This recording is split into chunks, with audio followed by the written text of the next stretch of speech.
Bismillahirrahmanirrahim. Assalamualaikum warahmatullahi wabarakatuh. Bagaimana kabarnya hari ini anak-anak hebatnya Bapak? Salam sejahtera buat kita semua. Kali ini kita akan mempelajari tentang mengenal organ-organ pencernaan tubuh manusia. Jadi ini materi IPAS khusus kelas 5 sekolah tingkatan sekolah dasar. Jadi adapun materi organ pencernaan tubuh manusia yang pertama itu kita mesti ketahui yang pertama bagian-bagian organ pencernaan manusia. Yang kedua fungsi organ pencernaan manusia. Kemudian yang ketiga proses pencernaan manusia atau tahapan-tahapannya. Nah, berikutnya ini adalah bagan sistem pencernaan tubuh manusia bagian yang di dalamnya terlihat di sini ada mulut, ada kerongkongan, lambung, usus halus, usus besar dan anus. Yang pertama mulut. Jadi di bagian luar mulut itu ada bibir, bagian dalam mulut itu ada gigi dan lidah serta kelenjar ludah. Nah, mulut merupakan organ pertama dari saluran pencernaan. Jadi tempat masuknya awal makanan itu adalah di mulut.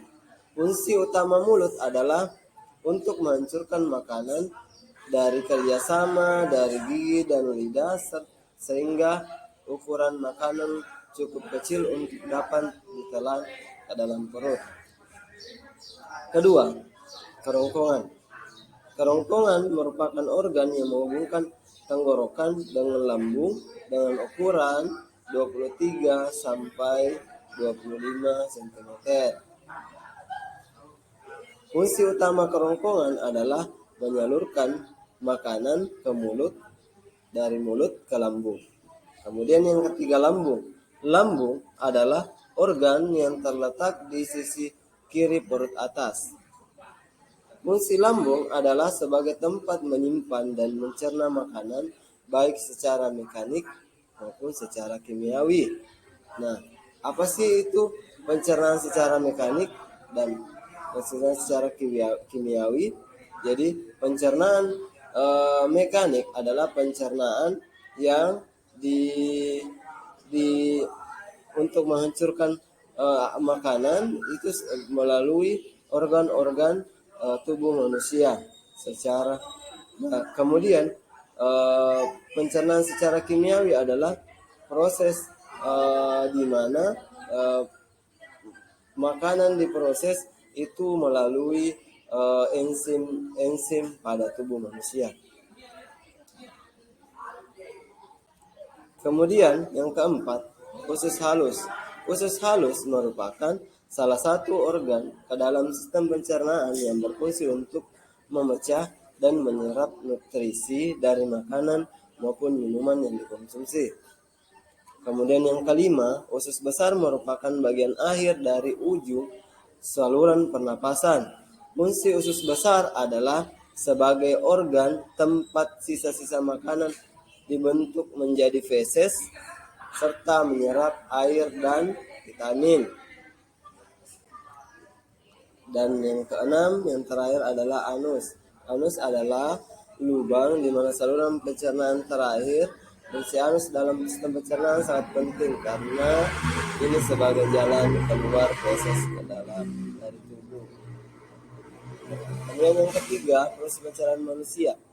Nah, yang pertama itu makanan pertama masuk melalui mulut, kemudian dihaluskan dan dipotong-potong dan dihaluskan oleh gigi atas bantuan gigi dan di atas kerjasama gigi dan lidah, kemudian dari kelenjar ludah. Setelah itu makanan sudah dihancurkan dan kemudian berikutnya makanan diteruskan ke kerongkongan, ditelan. Kemudian setelah dari kerongkongan makanan akan sampai ke lambung, di mana lambung tadi adalah sebagai tempat penyimpanan makanan. Jadi di lambung itu adalah gerak-gerak peristaltik, di mana gerak meremas-remas makanan atau menghaluskan makanan. Nah, setelah dari lambung makanan kemudian diteruskan ke usus halus, di mana usus halus ini makanan akan sari-sari makanan akan diserapkan menjadi nutrisi buat tubuh manusia. Nah, berikutnya setelah dari usus halus, makanan akan diteruskan melalui kemudian ke usus besar, di mana usus besar itu akan memisahkan antara makanan yang sudah sisa-sisa makanan yang sudah tidak terpakai, untuk tidak berguna buat tubuh, kemudian air. Nah, kemudian sisa-sisa makanan tersebut akan diteruskan dan dikeluarkan melalui anus. Demikian penjelasan Bapak kali ini. Saya ucapkan wabillahi taufiq wal hidayah. Wassalamualaikum warahmatullahi wabarakatuh.